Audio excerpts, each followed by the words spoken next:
Wala kang pagkain, wag di ka nagpalagay niyan.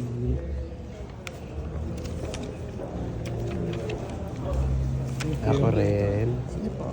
Claim stop. Kailangan ba? Kukuha. Ay, pwede ano dito sa loob. Saan? Yan. Diyan na. Thank you. Kukuha ko. Ito. Kuha ko niya. Distribute na lang po. Alright. Thank you. So ito yung sa atin.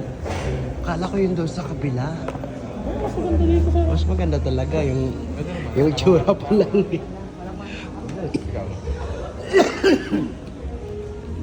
Rotary Club of Manila.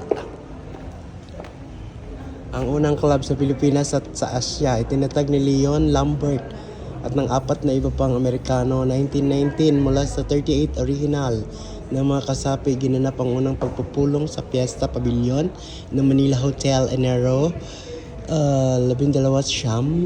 Kasi ang hirap naman magtagalog. 1919, itinatag ang unang daughter club sa Cebu. On 1932, ang unang daughter club sa Ibayong Dagat sa Guam. 1939, naging unang Pilipinong Pangulo sa Arsenio Luz.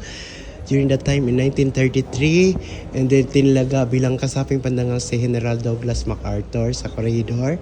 February 2, 1942, pansamantalang tinigil ang operasyon noong ikalawang digmaang pandaigdig. Muling binuhay noong Setyembre 13, 1945, napanatili ang katangitanging record ng pangunguna sa paglilingkod sa kapwa at sa pamayanan. Ayon sa kanilang mga sinumpang tungkulin, simula pa nang ito ay itatag. Okay? National Historical Institute pa. But now it has already changed to National Historical Commission of the Philippines. Bongga. Akit na. Akit na ako sa venue. Uy. Super carpet.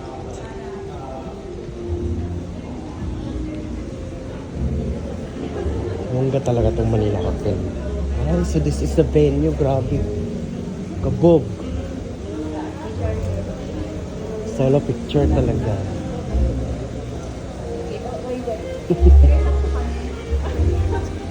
Ay, grabe. Super kabog. Wala bang designated Wala naman. seat? Wala naman. If wala, edi look for something that is very bongga. Ay, grabe. Napakabongga ng venue. Shit.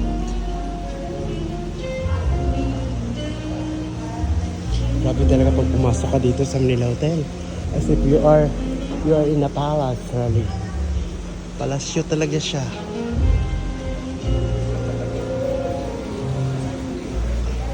Diba? Kapasok na ako sa mga Shangri-La, sa mga New World Hotel. Pero iba talaga pag dito sa Manila Hotel. Mas maganda. Para ka na sa palasyo, luma-luma siya pero grabe.